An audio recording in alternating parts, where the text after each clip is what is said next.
My name is Pierre LaRochelle. I'm Associate Dean at the Florida Institute of Technology, and my co-presenter, Dr. Chirdeep Sen, also from the Florida Institute of Technology. We're here to present this webinar about integrating entrepreneurial-minded learning into engineering education, and we're very happy to be here. Thank you for joining us, and Chirdeep and I will hand off as we go through the webinar. And he's going to get us started talking about exactly what is entrepreneurial-minded learning.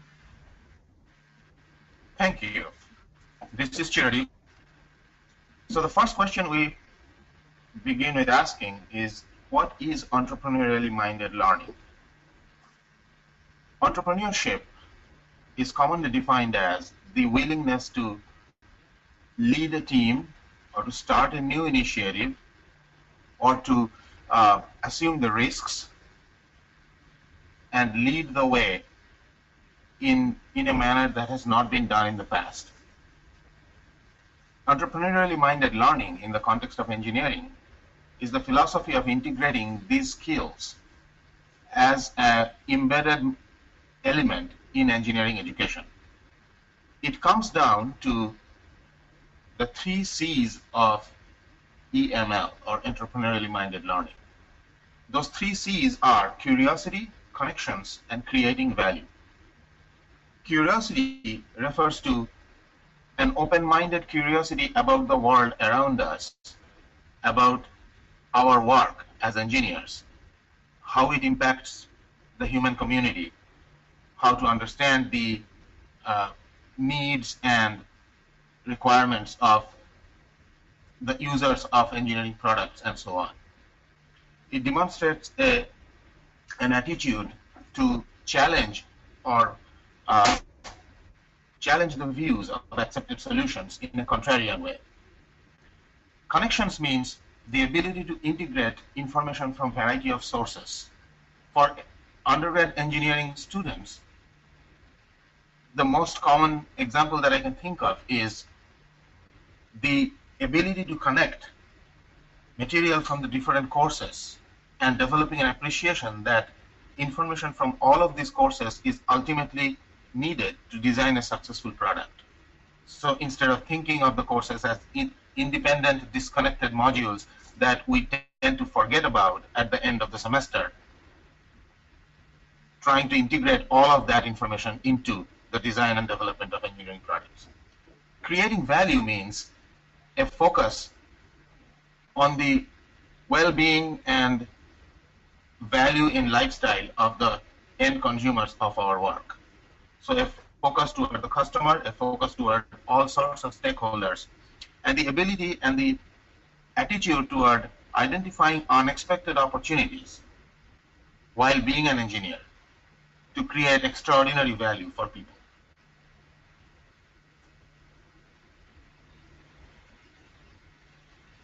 Okay, next slide. So we have embedded here a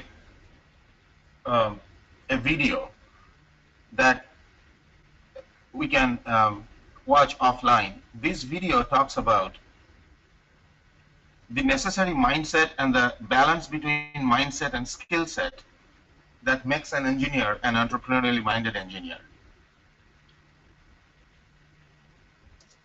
But we'll not be able to watch this video at this time. To give you a little bit of a background, now next slide.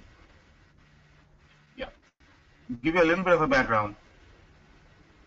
Many of us who have taught engineering for some time have come across concepts like project-based learning or active collaborative learning, such as PBL and ACL. And now we are getting exposed to this new idea called EML, or entrepreneurially minded learning. There is a key difference between this terminology or these terms that we need to highlight here. When we talk about PBL or ACL, they are pedagogies. They are teaching techniques.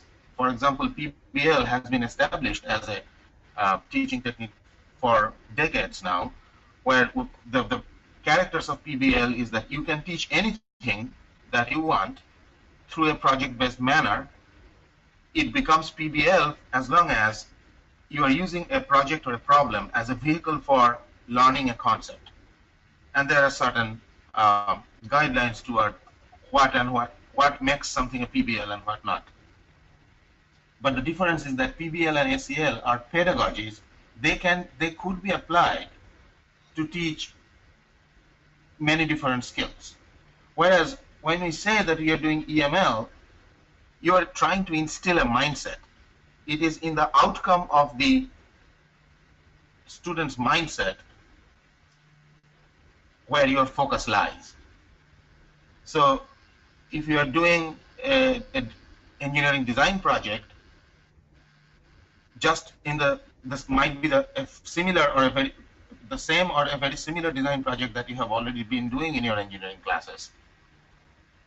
It becomes an EML when your focus shifts toward the 3 C's while solving the same design project.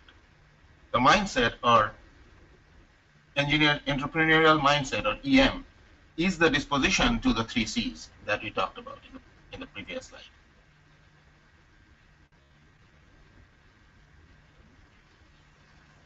So like I mentioned, you could use a PBL and SEL to teach the entrepreneurial mindset as well. The mindset itself is an outcome desired from an EML activity. PBL and SEL could be used as the teaching techniques for teaching the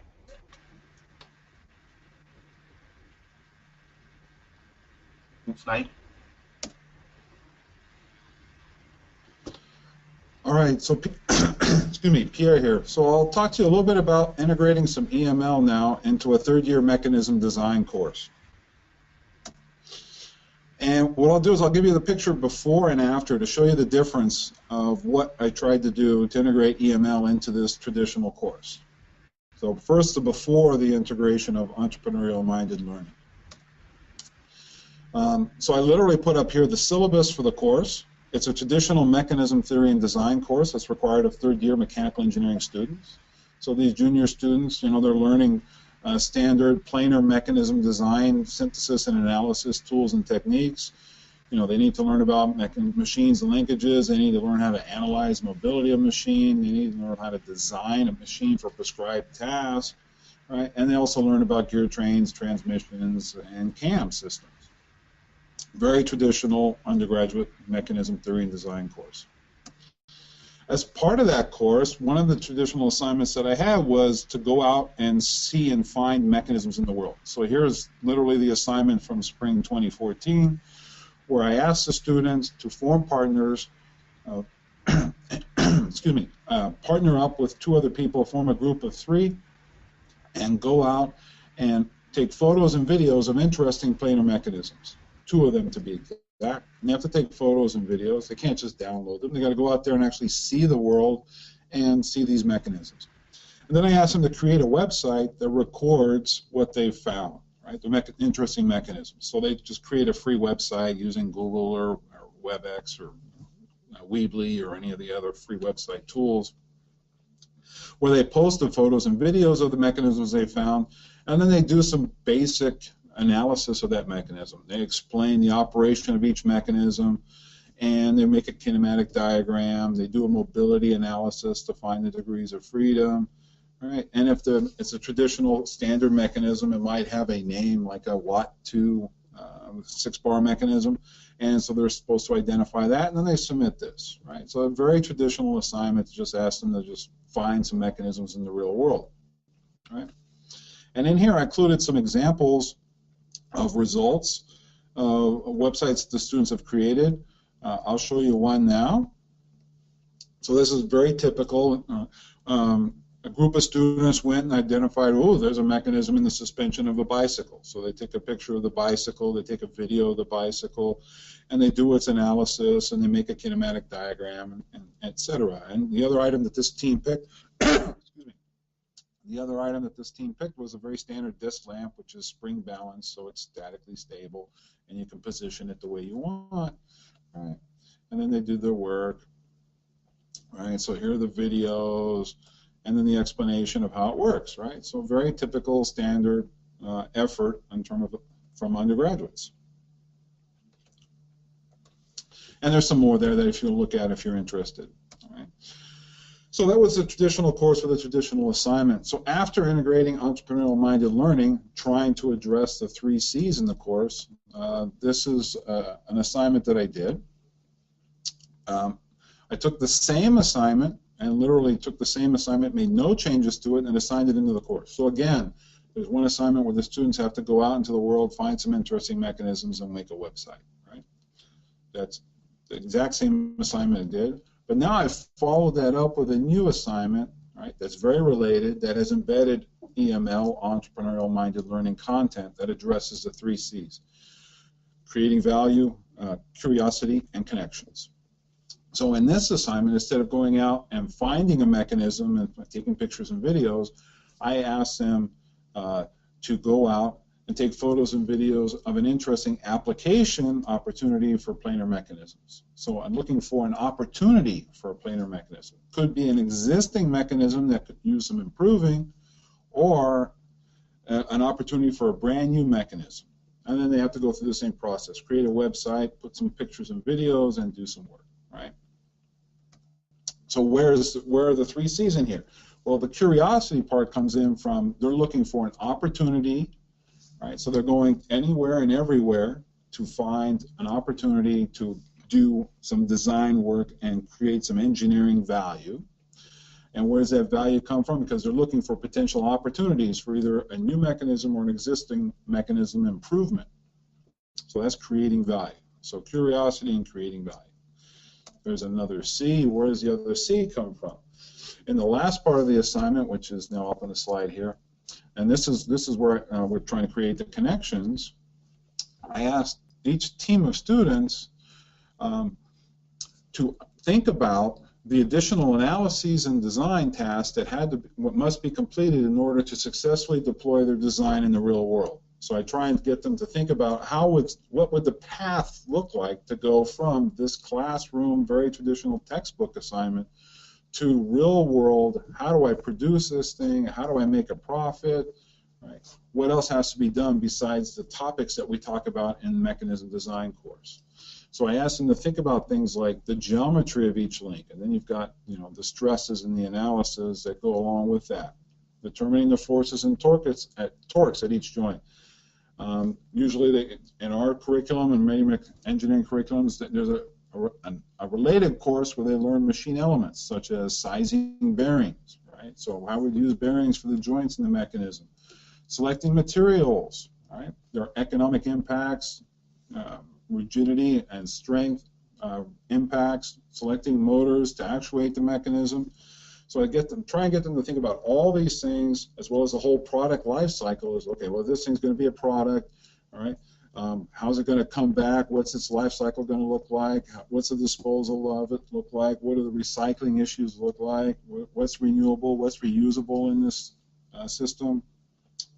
And to make the connections, I asked them to think about all the curriculum that they've had and will have, all the related courses and the topics in those courses, and think about how those courses help them complete the path of taking their idea for a mechanism design and creating value by actually deploying it in the real world.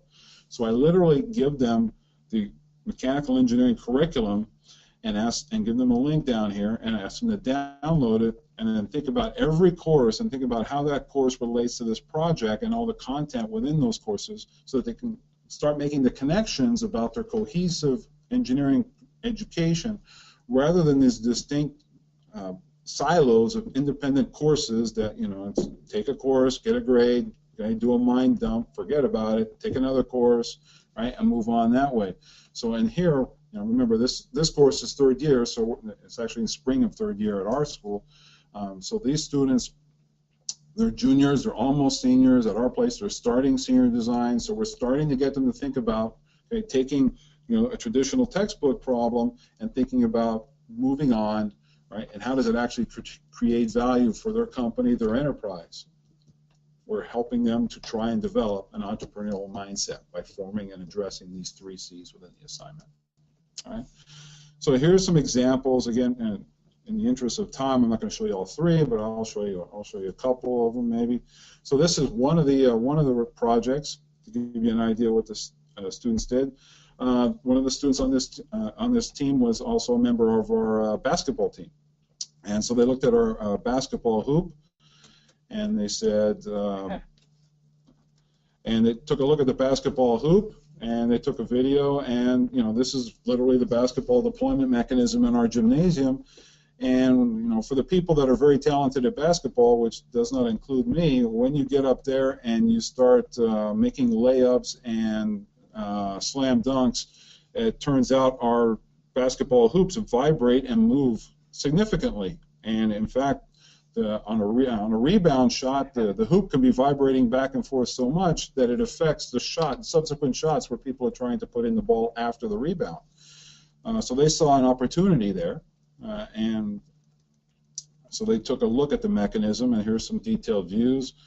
All right, they did the sketch and the analysis, so they're doing the analysis of the original existing design, and then they proposed a new design, right, to address the problem. And so you see a simulation here that they did in Creo, right, where they redesigned the mechanism so that it's using a track, right, and it doesn't have the locking issues and the subsequent vibration issues that our current basketball hoop does. And they went as far as to start thinking about and connecting, we're going to make this, what else will we have to do besides what's covered in our Theory of Machines course? So they started thinking about, well, it's a basketball hoop and people do slam dunks and they hang off the rim, so we've got to do some stress analysis. So they took what they learned in computer-aided engineering, a different course. I didn't even ask them to do this, but they just said, okay, well, we have the model in Creo. It's no big deal to do an FEA analysis now and start looking at, okay, what's going to be the deflections of the basket, all right? And look at that and start picking materials and all that. And so they actually took the design much further than it required because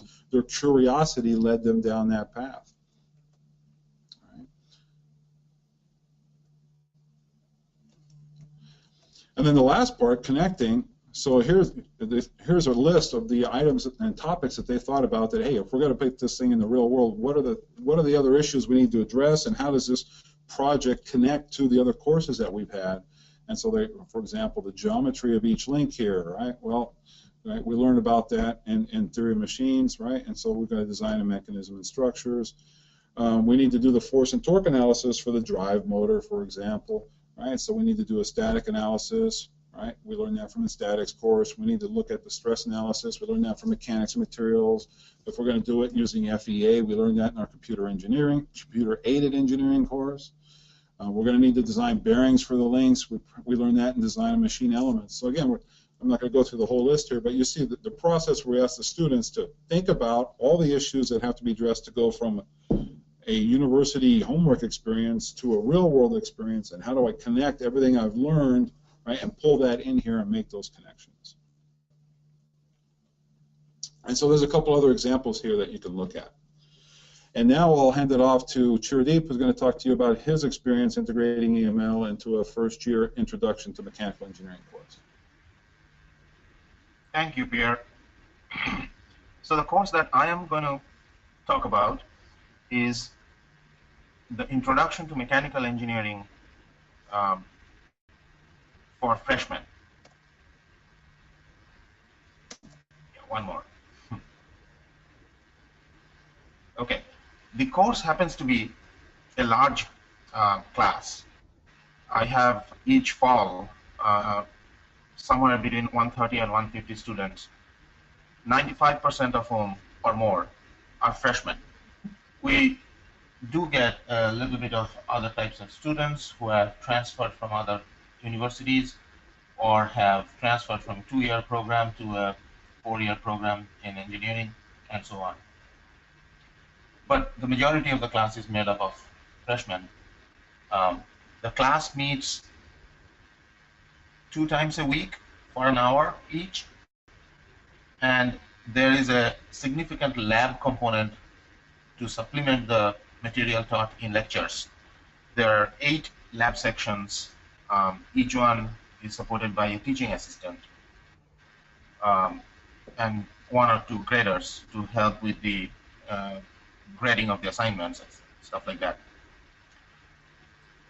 For the students, it is a total of 250 minutes of contact time with either me as the instructor or the teaching assistants in the lab per week.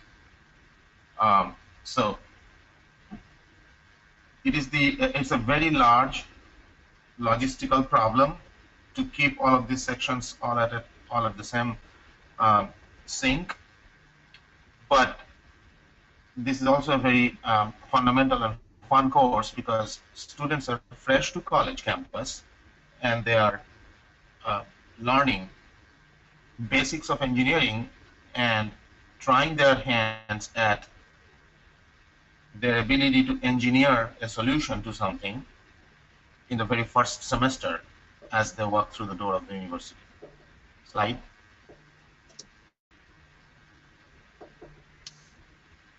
Okay, to give a brief overview of the content, I teach them an overview of the mechanical engineering field and the mechanical engineering profession. What type of problems are mechanical engineers solving these days?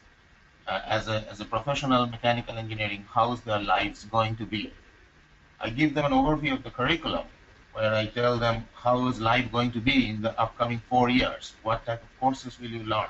How will those courses add up to a particular, to the total profile of a mechanical engineer?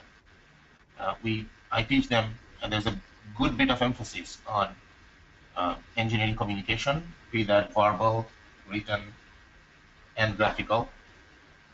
And of course, there is a almost 40 to 50% of the grade comes from a term project in which they design and build an engineering product or solution. Slide.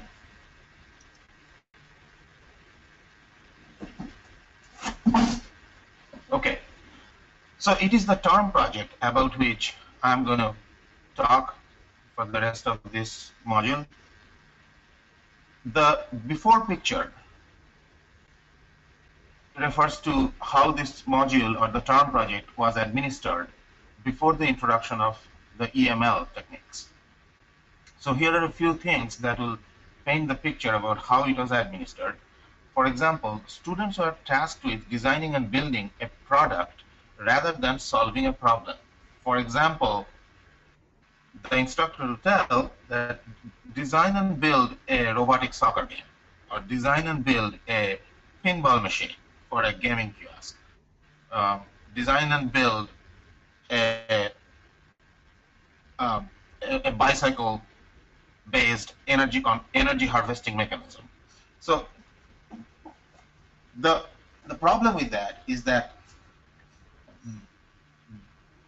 the students are not being asked to develop a solution to a problem. They are being asked to design and build a product that is already being named for them. So they're constrained right from the get-go. The other aspect of it is that the assignment came from the instructor, and the students are not given any sort of choice.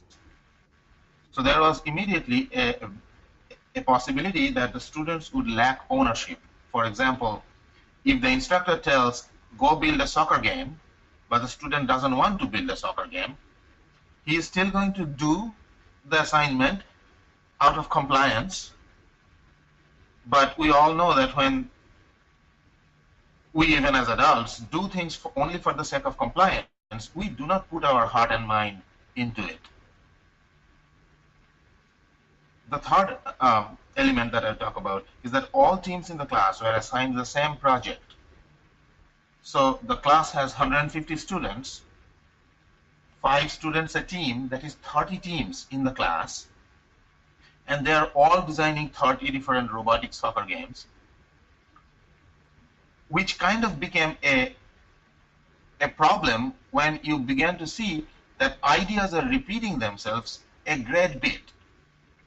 With 30 teams, it is actually likely or possible that 2 teams, while completely working separately from each other, would still end up with very similar results. And that kind of becomes a demoralizing factor because the students didn't see that they created something new. Another team already did it. Okay? So this was the setting of the project assignment before introduction of EML. Slide.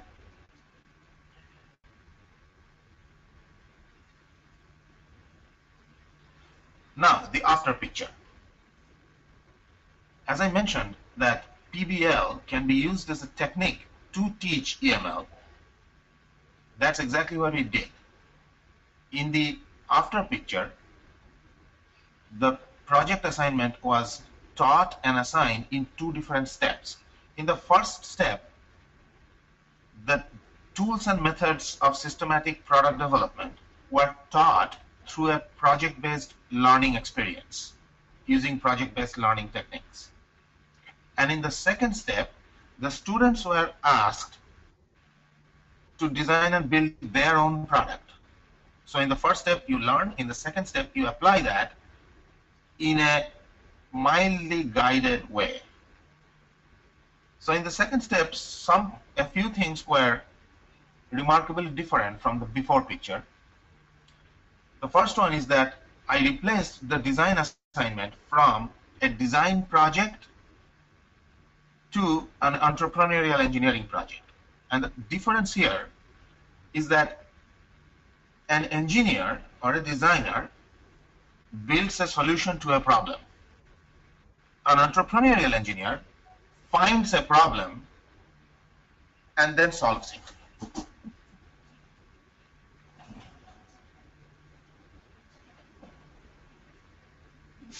The second remarkable difference was, instead of presenting them with a problem or with a product that was named that they to design and build, I presented them with a scenario and a highly open-ended problem statement.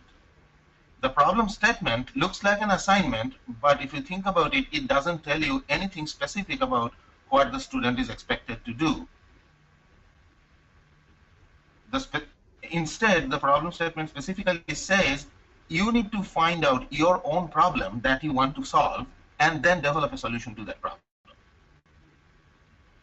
We affirmatively empowered the students. Students were empowered to find their own problem, but we also kept them guided through the use of the teaching assistants and the instructor in class, myself. The fourth important point was that instead of asking a conceptual design or a CAD model or a description of the design that is traditionally done as a first deliverable of the design and build projects, the first deliverable that was asked from the students was a proposal. The students were asked to write a proposal where they needed to build a compelling argument that, this is the particular problem that we are trying to solve. These are a few other problems that we also considered, but then we rejected them. We picked the one that we are picking because we wanted to show that that delivers the highest amount of value to a variety of stakeholders, for them to be able to demonstrate that they have the necessary resources such as time and skill set in the team and access to money and stuff like that to actually be able to complete the project in 14 weeks of a semester's time, etc. And then between the teaching assistants and myself, we provided them collaborative guidance. Slide. So here is a few examples from the first step where I'm using PBL techniques to teach the design tools and methods. Slide.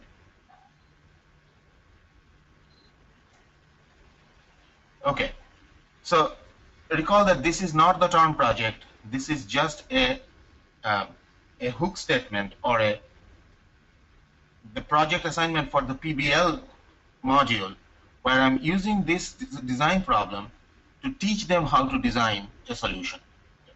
The hook statement reads something like this. The fast food restaurant industry constantly monitors the quality of services offered in their restaurants. A recent study conducted by a fast food market leader identified that the speed and accuracy of order delivery on both drive-through and over-the-counter services reduces significantly during summer. The company has floated a design challenge asking for innovative solutions to this problem to be submitted as formal reports.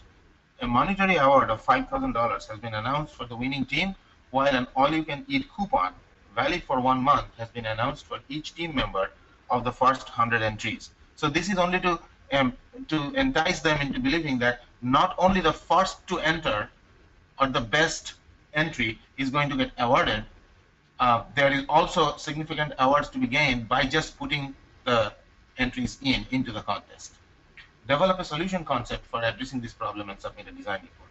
So this was the hook statement based on which I taught a variety of design tools and methods. In the next slide.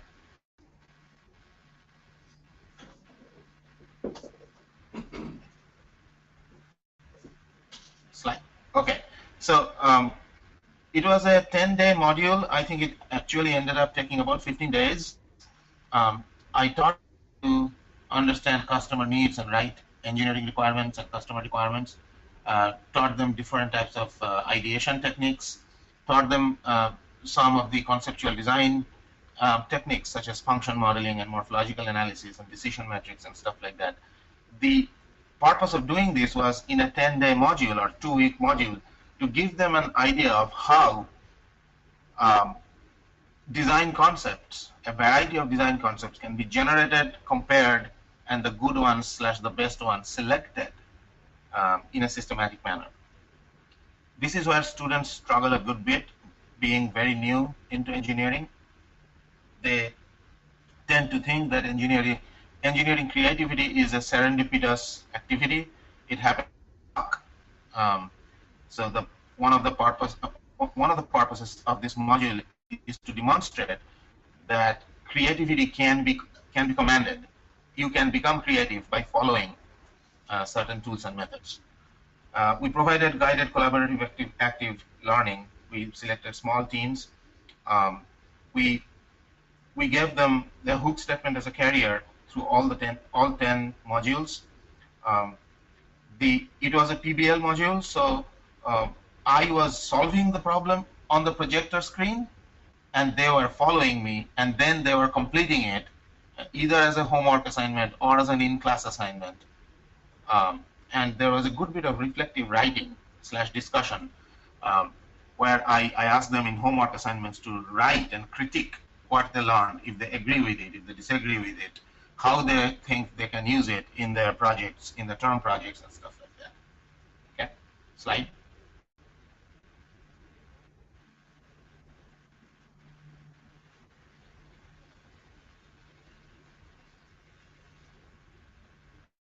So here are a few examples of work produced by students in class. Here is an example of requirements, engineering requirements and customer requirements developed by a student in class for that automated, for that fast food problem that I showed. Slide.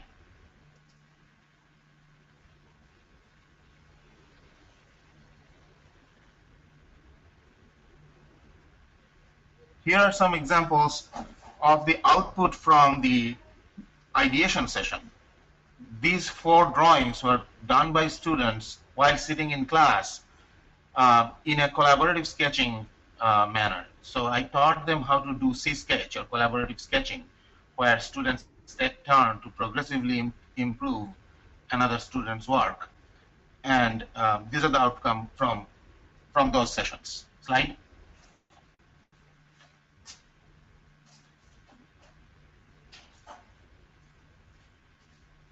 Here are some more examples where I'm showing them function modeling, how to analyze a system by breaking it apart and identify the components and label their functions. The diagram on the top left is a hairdryer that was done in class. The diagram on the top right is the function model for the hairdryer in 2 different representations. The diagram on the bottom left is what was assigned as a homework, and the diagram on the bottom right is an output from that homework, which was to draw function models in 2 different representations for a household vacuum cleaner. So they are learning how to use these design tools. Slide. Okay, so that brought the teaching of the teaching part to an end. This was a 10-day module, a project-based learning experience where they learned how to design a solution from a given problem statement. Now, notice that in this case, the problem statement is given. to them, although it is open-ended because the problem statement itself didn't say anything about uh, the fast food problem statement, didn't mention anything about how the solution should look like. Okay? Now we throw them in the second part of the learning experience, where they are now tasked with solving their term project. And this is the problem statement for the term project. Design, build, and demonstrate a novel and non-conventional means to harvest, save, produce energy with a low environmental impact. You have to come up with your own product idea. Applications suitable for industrial, commercial, or consumer usage are equally encouraged. Be mindful that you must design, build, and present an appropriately scaled, functioning prototype in a semester's time. So the scenario that I gave them was that energy is a very important concept in the life of a mechanical engineer and also in the life of citizens all around the world. It has tremendous amount of social, political significance in our lives. The energy and the scarcity and availability and distribution of it throughout the world. And the focus that engineers are assuming these days onto energy saving, energy harvesting, higher efficiency, lower emissions, and all of those different aspects of energy-related engineering considerations were given to them without telling them what they are supposed to do with it.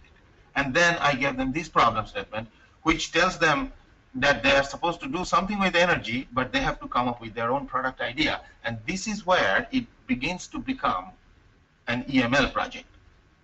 The students are required to come up with their own idea. Right there, you're sending them in a path of curiosity because they are now forced to consider, what should I build that creates value?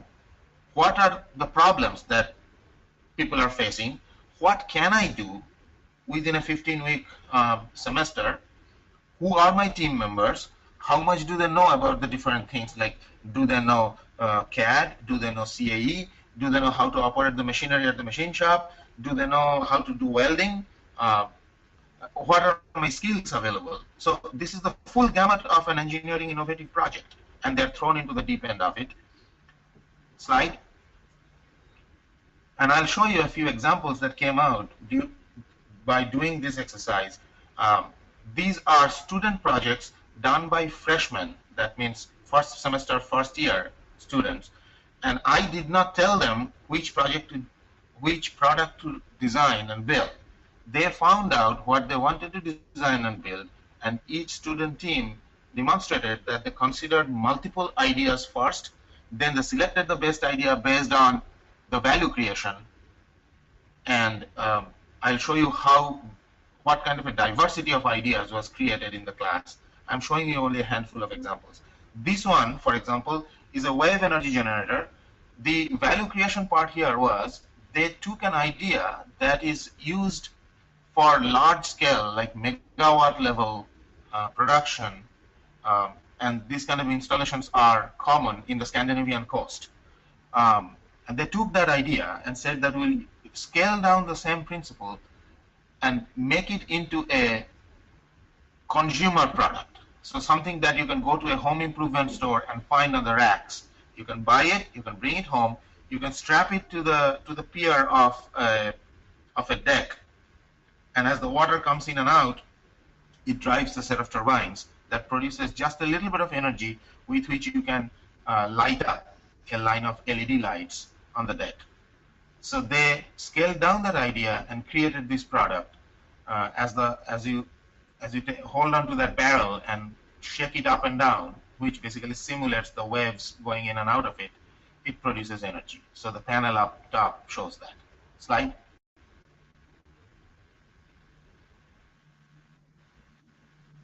Here is another idea that the students came up with.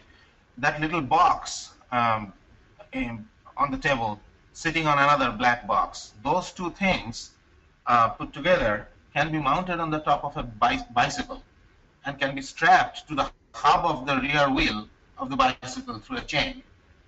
When the rider rides the bicycle, and particularly if he is riding in sun, the mechanical work put in by the rider and the energy from the sun captured through a solar panel that is shown in the back, those two sources of energy are combined, and they are used to run a little TDG cycle.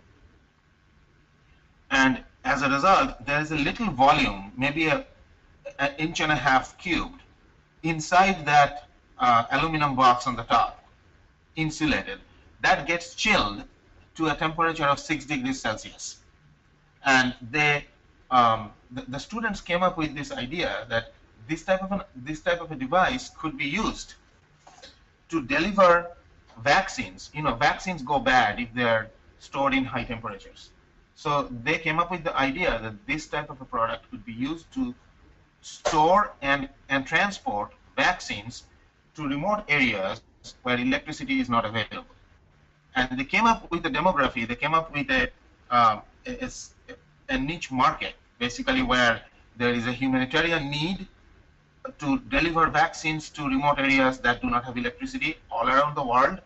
And this was their idea. Okay, so you see that the value creation part is completely reflected here, that they are trying to improve the quality of human life through doing their engineering work. Slide.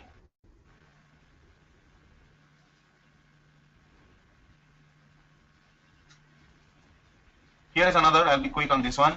Here is an idea for generating electricity from the roads.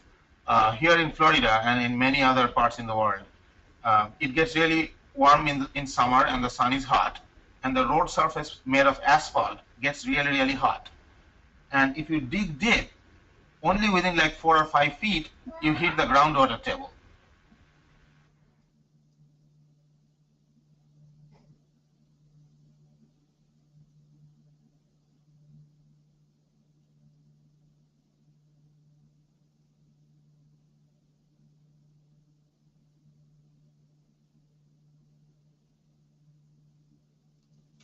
Chiradeep, you there? Oh yeah, I'm here. I accidentally hit the mute. I'm sorry. So, so here you hit the groundwater table if you dig just 4 feet. So they wanted to take the temperature difference between the hot road surface and the groundwater table to produce electricity. Slide.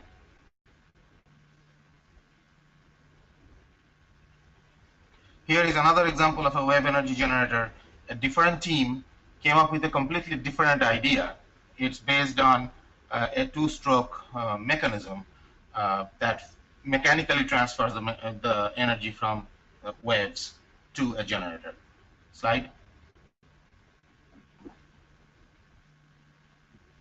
Here is another idea where a thermoelectric generator uses the heat produced by a cell phone to produce some voltage and put it back into the cell phone's battery. Slide.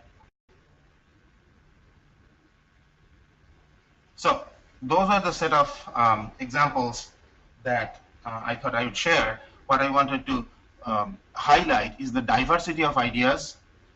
Each of these ideas came from the student teams. We did not tell them the ideas.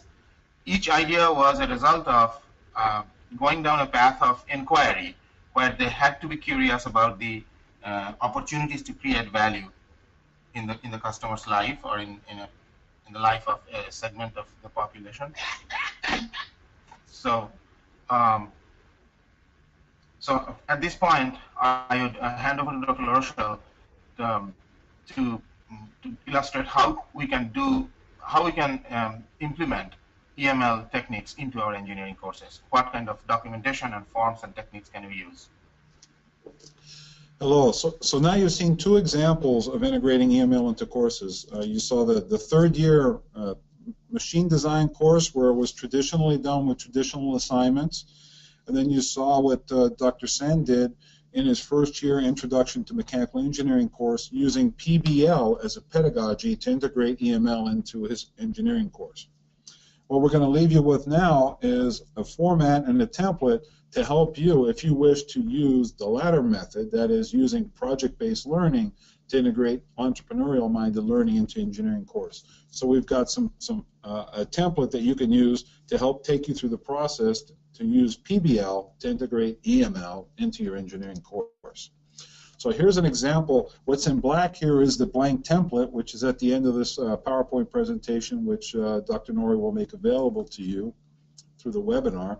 And what's in blue here is the completion of the template. And so what we're showing you here is the example of using PBL that Dr. Sen just showed you in his Introduction to Mechanical Engineering course. So here's the first introductory slide to the template, right? And so the template asks you, okay, the first thing you need is an initial problem statement. And so now here what you have is an example of Dr. Sen's initial problem statement for the fast food industry problem that he used in his Introduction to Mechanical Engineering course, the hook statement, right? Then the next thing is that as the students go through the process and they start working, right, that first introductory statement is very, very broad.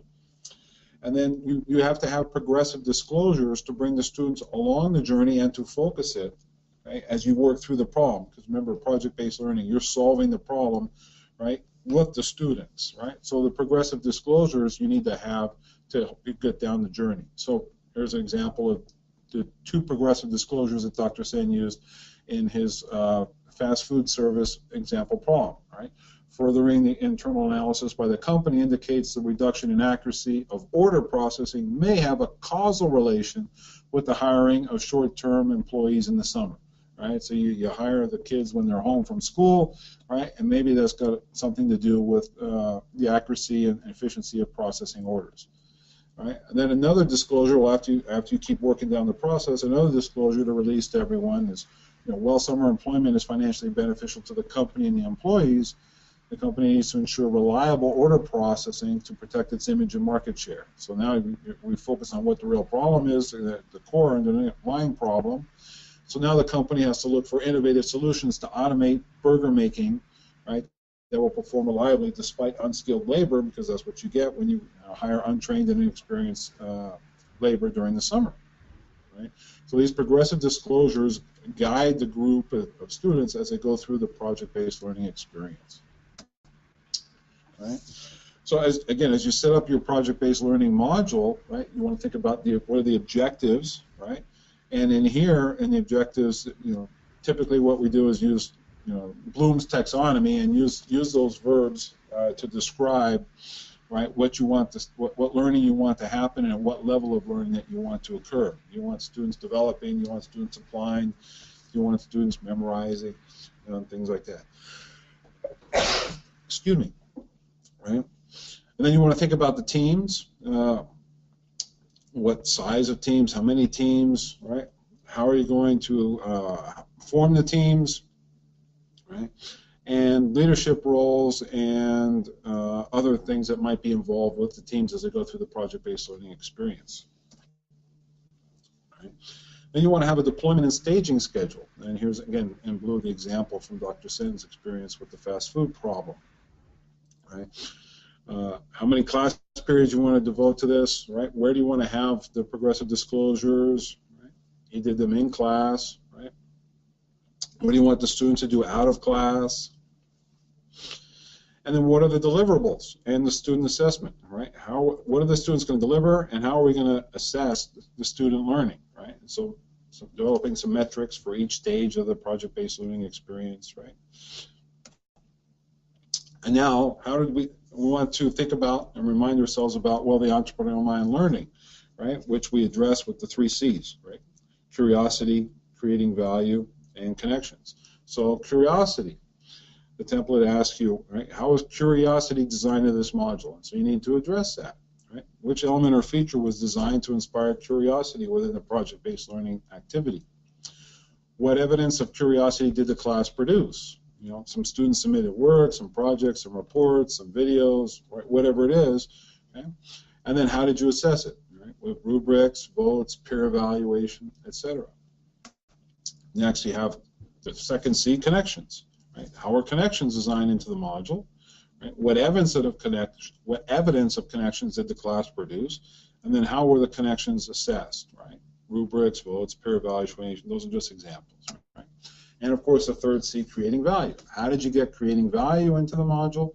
Right? What evidence do you have from student work that shows that they learned about creating value in this project? And how did you assess it? Right?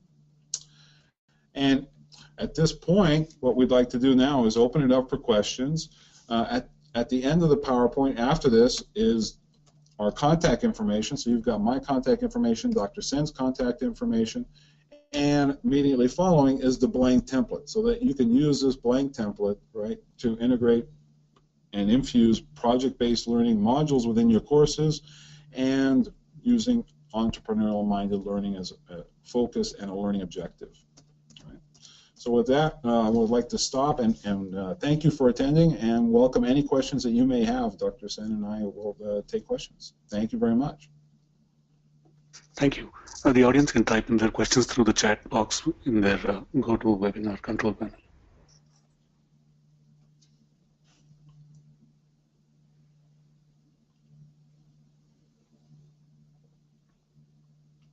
And Sridhar, you received the PowerPoint, right? So you can make it available to the attendees? Yes. All right, great. That's great.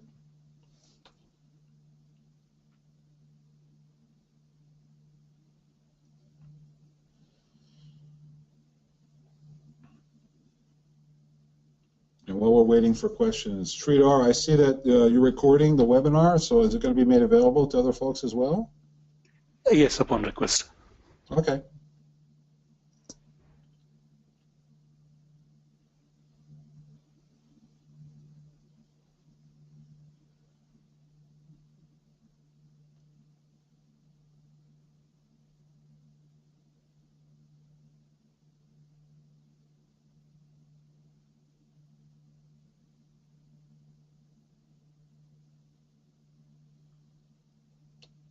Sridhar, do you think there's a lag in the time for people to ask questions, or do you think that people aren't submitting questions? It does take a minute or two for the questions to come in. Okay. Someone seems to have said that they sent me the questions through email. I will check on that while we take the next one. How do we design rubrics for evaluating PBL? Rubrics. Okay. How do you design rubrics? So for EML, the way I've been designing rubrics is to address the 3 C's. So addressing the level that the students have learned and demonstrated, creating value, connections, and curiosity. For curiosity, you can count, right? How many things did they explore? How many options did they consider? Right? What did they look at? Right? So that's a quantitative one. That's usually what I use for curiosity. For connections, again, you can look at, I look at it 2 different ways. I look at it both qualitatively and quantitatively. So the quantitative part is for connections, is how many connections did they identify, right? So for example, in my 3rd year course, how many courses did they list, and how many items did they identify that they need to address in order to take their design and turn it into a viable product in the real world that creates value, right? So you can do that count. And then there's also the qualitative aspect, right?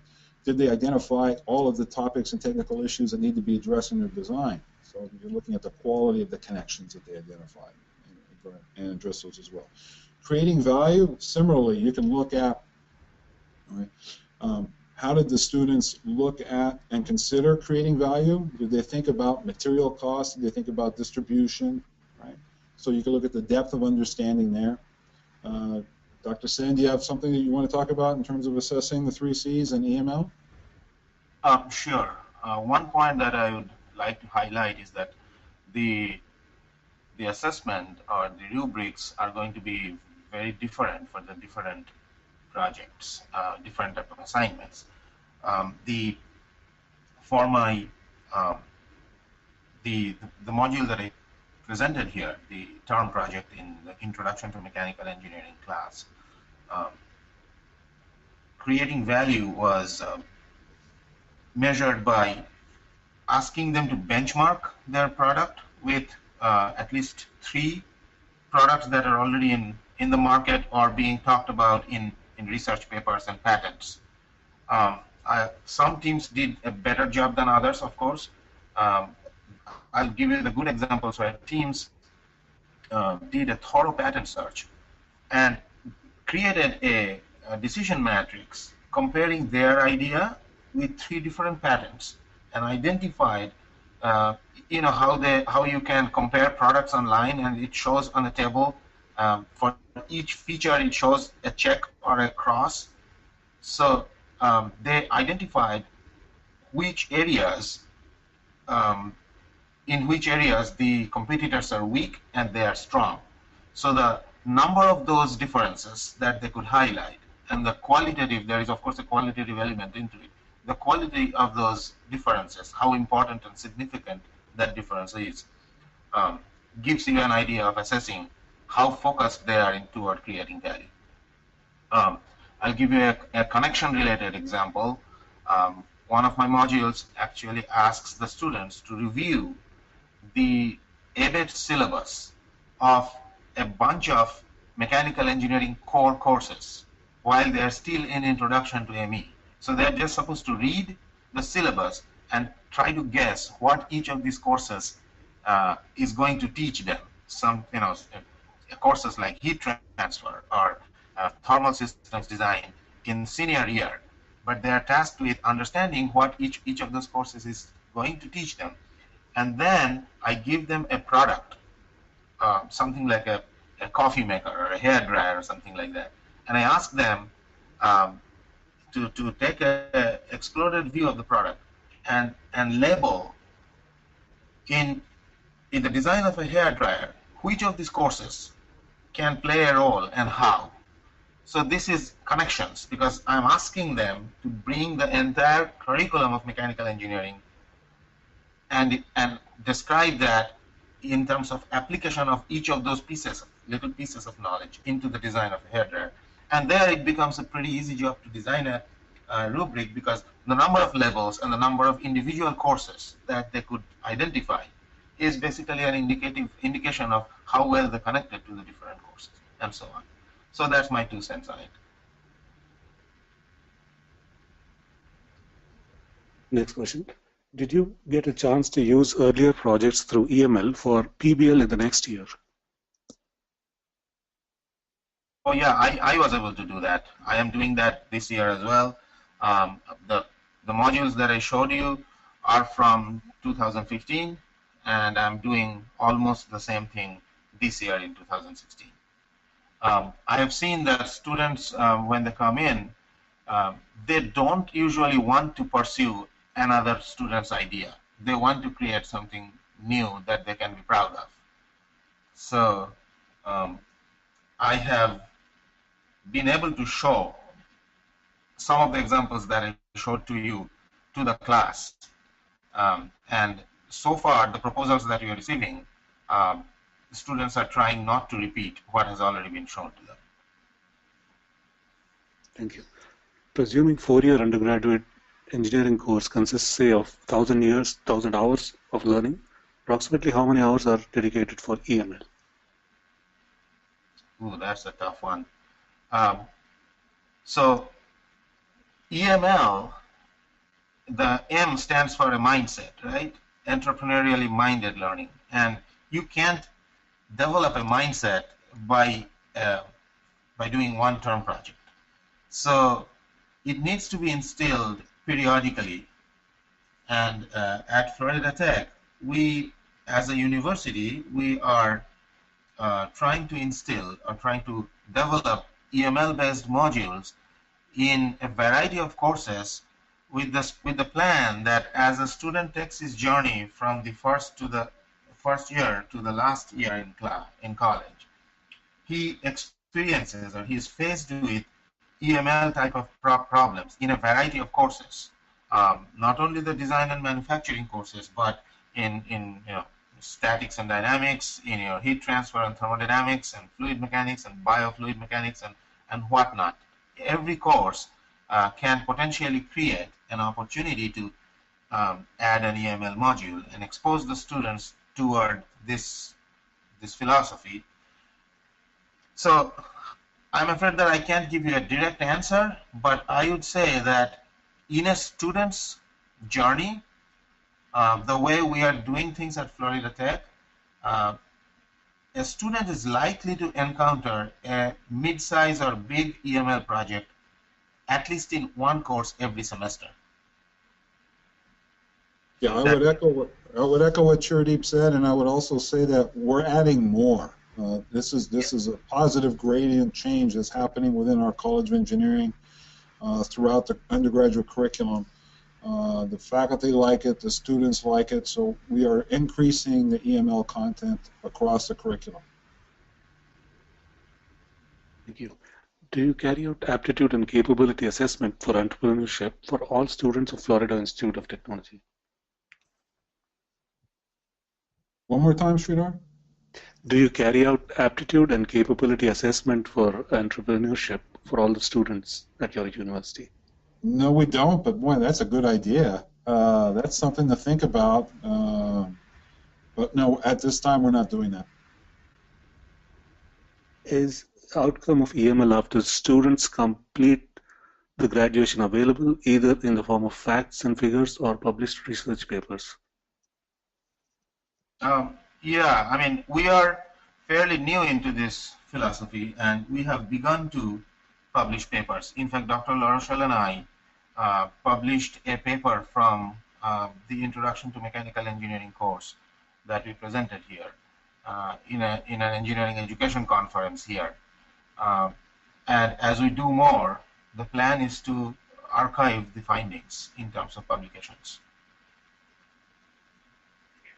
Broadly, what is the percentage of students taking on entrepreneurship as a career upon graduation? Okay, this is a very, very important question. Pierre, you want to say something? Go ahead. You're absolutely right. It's a very important question. Go ahead and answer it. Very important question, and I think I know where it is coming from. And I'm glad that this question came up because in the very beginning, I was talking about the conventional meanings of entrepreneurship. If you open up a dictionary and you'll see most likely definitions are like the willingness to start a business and the capability to start a business, the willingness and capability to lead a team of people or employ people, the willingness and capability to assume risks, the willingness and capability to innovate new ideas and venture into new ideas, assume risk, start a company, the whole 9 years of entrepreneurship. But we need to be mindful that only a handful of students after graduation actually want to start their own business. People who do not take employment with another firm are few, and only a few of them actually want to start a new business of their own. Many of them go back and join an existing big business in their family or something like that, but starting a new business does not happen that frequently. And probably it shouldn't, or it is all right that it doesn't, because there will be more employees than employers. Otherwise, it will be a backward situation. But despite that, you may ask, why is it then important that everybody starts something about EML? Not everybody is going to start a business. Well, the answer to that is that an entrepreneurially minded engineer is not an entrepreneur. He is an engineer first, but he's entrepreneurially minded. What that means is that despite being an employee who works for his boss, reports to his boss, designs and develops the stuff that his boss or her boss asks him or her to do, if that person is entrepreneurially minded, he can create more value for the customer, and if he's oriented toward the customer, he can create more value for the company, for his boss, for the stakeholders, for everybody in the product life cycle that is involved in a variety of capacities. So what EML does is develops an appreciation. The mindset, in summary, I think, is an appreciation for the 3 C's, an appreciation for the fact that engineering is a socially situated paradigm, and just solving a given problem does not make you an engineer. You have to be able to make those connections to the bigger purpose of why engineers exist. And that's an important thing to learn and practice, even if you're not an entrepreneur per se. So I think I gave an indirect answer to the question. The direct answer to your question is not a high percentage of them become entrepreneurs. But in answering so, I was also trying to allude to why it is still important to teach EML, even though a majority of the students are not going to graduate and start their own business. Pierre, you want to add something? Yeah, I would just echo what Shurdeep just said, Dr. Sen just said, is that, you know, the idea of teaching EML and implementing EML into an undergraduate engineering curriculum is not to produce and train students to be entrepreneurs. It's to produce better engineers, the kind of engineers companies want to hire. They want to hire entrepreneurially minded engineers that can be entrepreneurs within their organization. Mm-hmm. Do we have any more questions?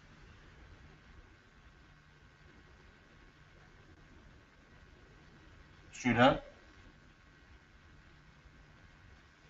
Hello. Hello. Sure. Yeah, I can hear you now. I'm sorry, I just lost the connection.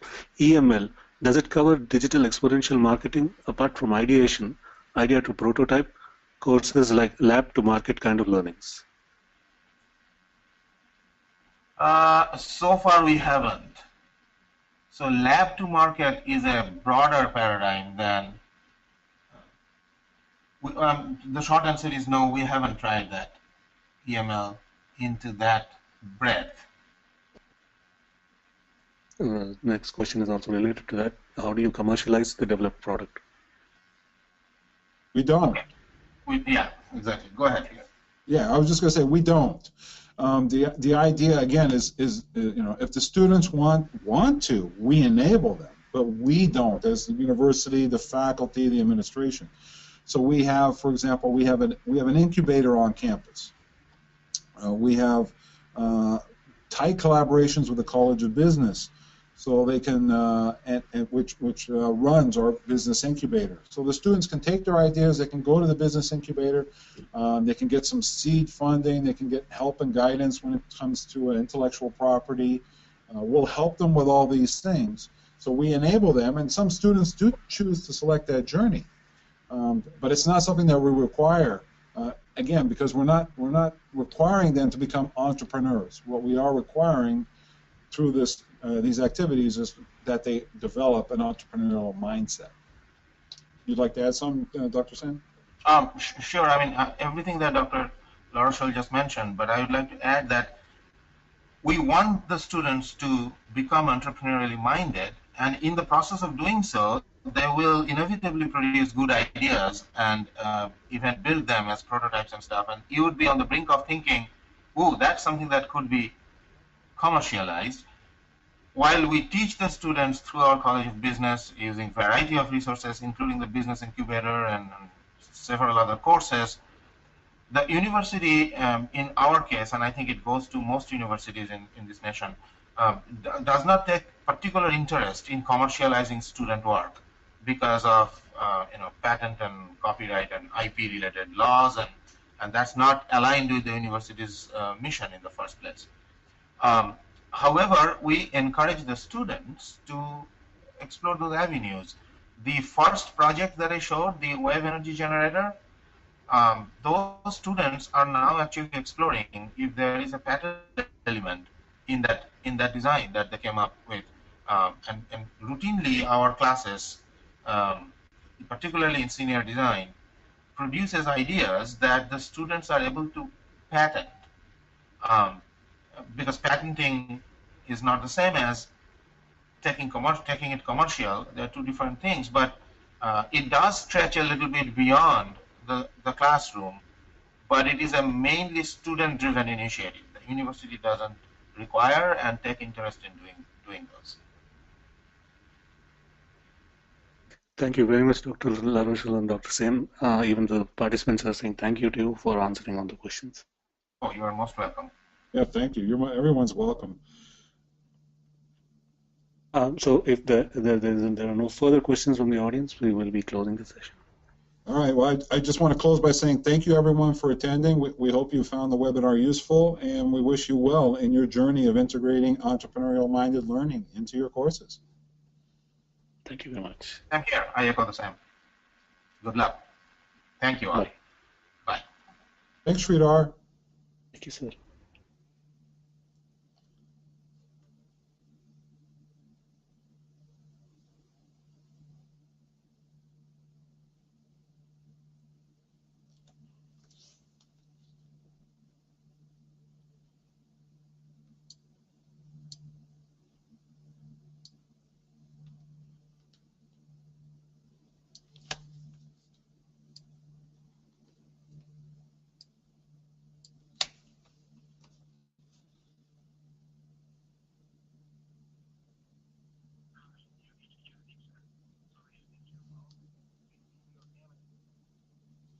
Hello.